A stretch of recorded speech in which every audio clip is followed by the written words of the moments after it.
Hi, my name is Amanda Johnson, and this is my final grad project for CSCI E-59, Where to Move. In this presentation, I will be talking about the factors to consider when moving, the database information that I used, the database schema diagram, the database scaling, technologies used, setting up the database, and the queries that I ran on the database. Factors to consider when moving. When deciding to move, buying a house is a big decision. There are many other factors that go into it, like jobs, family proximity, amenities in the area, urban versus rural, school districts, but cost to housing is probably one of the biggest.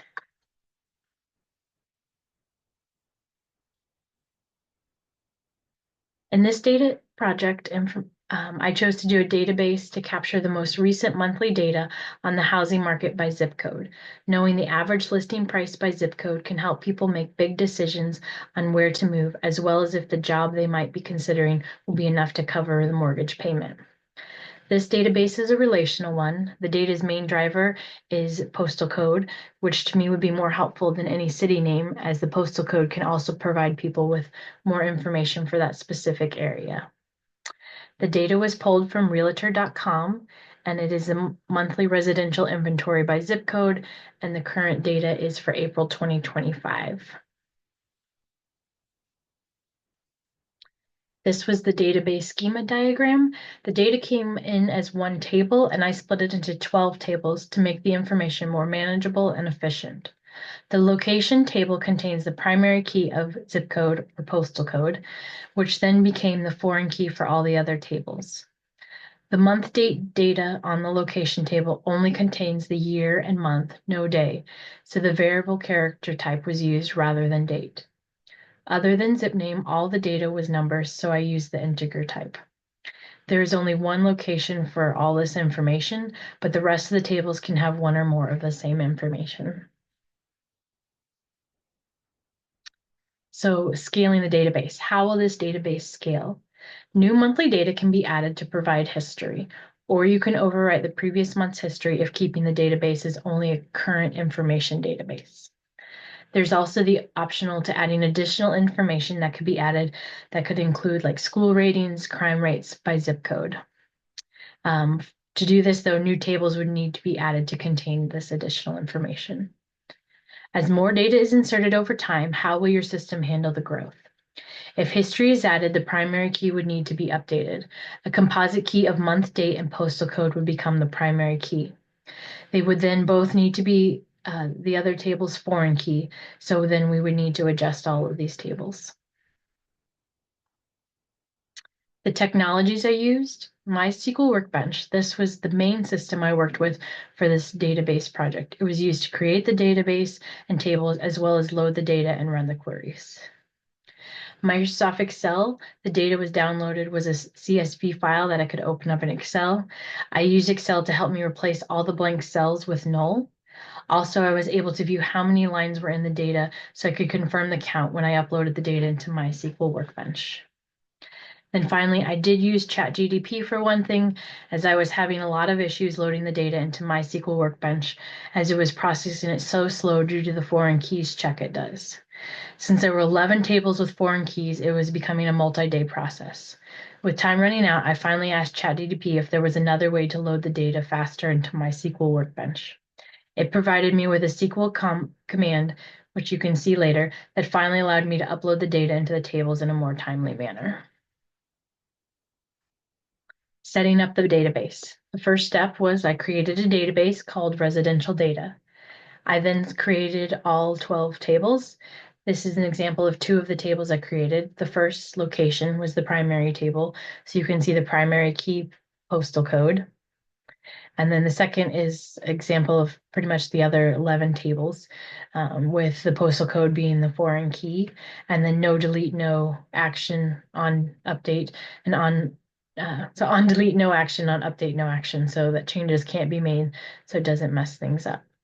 So to the left, you can see the 12 tables that I set up, and then to the right is describing the two tables that I show here in the commands. Step 3 is I went to adjust the CSV file before uploading. I did find replace, so I took all the blank cells and put null in them to make sure the data would upload correctly. I then uploaded the data to my SQL Workbench. This is where I had to end up using the ChatGPT command. So I found out my SQL Workbench checks every single line when they know there's a foreign key. So I took off the foreign key check, loaded the data, and then put the foreign key check back on. And then step 5, I confirmed all the data lines were imported. So from the CSV file, I could tell there was 28,076 lines.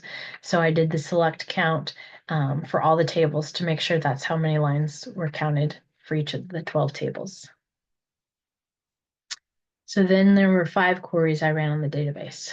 Query 1, how many zip codes are there for Columbia, Missouri, and the average list price per zip code? I thought this was useful for a buyer looking to move to Columbia, Missouri, as this will help them know the housing price market for the different areas in the city. So you have the first select section. These are the output columns I want, as well as getting the average listing price and naming the column that I want with the output. The from section is the main table I'm querying from. The inner join section is matching the postal code from the tables to get the values that are existing on both tables. The where section filters only results that contain the zip name Columbia, Missouri. And then I did the grouping by postal code and zip name for the average of this group. And as you can see, the output had 3 zip codes for Columbia, Missouri, and their average listing price. Queries run on the database too. Which 10 zip codes have the highest active listing count with the highest price reduction? So I thought for a buyer trying to find a market that has inventory that is not moving quickly, this could be very helpful. Again, the select section, these are the output columns I wanted. The from selection is the main table I'm querying, locations. And then the inner join, there's 2 sections because it's matching the postal code from the different tables I'm gathering the data. And the order by section is sorting the results in descending order, which means highest first. And then I limited it to only 10 rows returned. So, and as you can see, it all came back with Florida zip codes, which I thought was pretty interesting. All right, the third query I run, which 5 zip codes have the lowest median listing price, at least greater than 100,000, with the highest median square footage? I did do this greater than 100,000 as there were some placeholders in the data represented by a 1, and then there were some unrealistic amounts. Maybe they were selling a shack.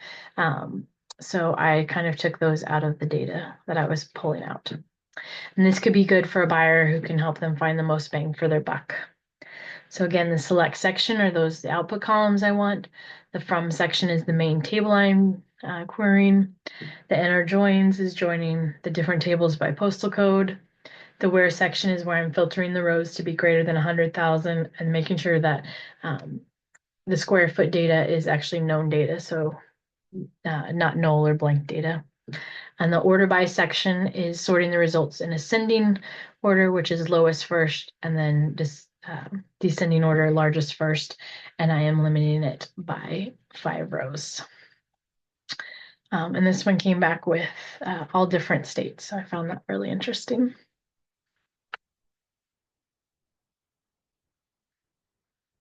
The fourth query is a total count of North Dakota zip codes and the price increase count on those zip codes, not to increase amounts that are null or 0. So for buyers looking in North Dakota, or you could run it for any state if you just make a couple adjustments, the overall price count will show them the most active markets.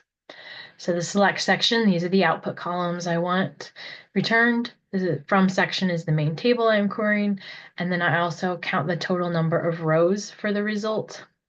The inner join is joining the 2 tables together by postal code. In the where section, it filters rows that have a zip name ending in ND for North Dakota. The price increase is not going to be blank, and they have at least 1 price increase. Finally, the results are ordered in ascending order, so lowest to highest. And here are the 5 results that came back. And then my 5th and final query, I wanted 5 zip codes with the highest new listing and then the lowest new listing, but at least greater than 0. So for a buyer, general knowledge of areas around the country with new inventory levels is helpful. So these were two commands that I put together using the union all. So both of them, I was selecting the columns I wanted in the output and also naming them highest or lowest is what I wanted to be named in the listing type. The from selection is the main table I was querying. Um, and then the inner join is joining the tables. The where is the I only wanted data that is not blank. And the order by is showing the results on the descending side. I wanted the highest first to be the highest. And then on the other side, I did ascending because I wanted the lowest. And then again, I combined these two using the union all to merge the two queries. And the results came back. So Texas and Florida kind of came in as the highest, and then the lowest was a bunch of different states. To wrap this up, this was a residential database, and it can help when considering a move, either nearby or across the country. Currently, it only contains the most recent historical months data, but it can expand with more information and or if you want to make it a historical database. While these were the only 5 queries that were run on the data, it has the potential to provide help on many other queries to answer housing market questions. Finally, I want to say I'm finished. This was my final class for my degree. So with this final project, I am done. Thank you.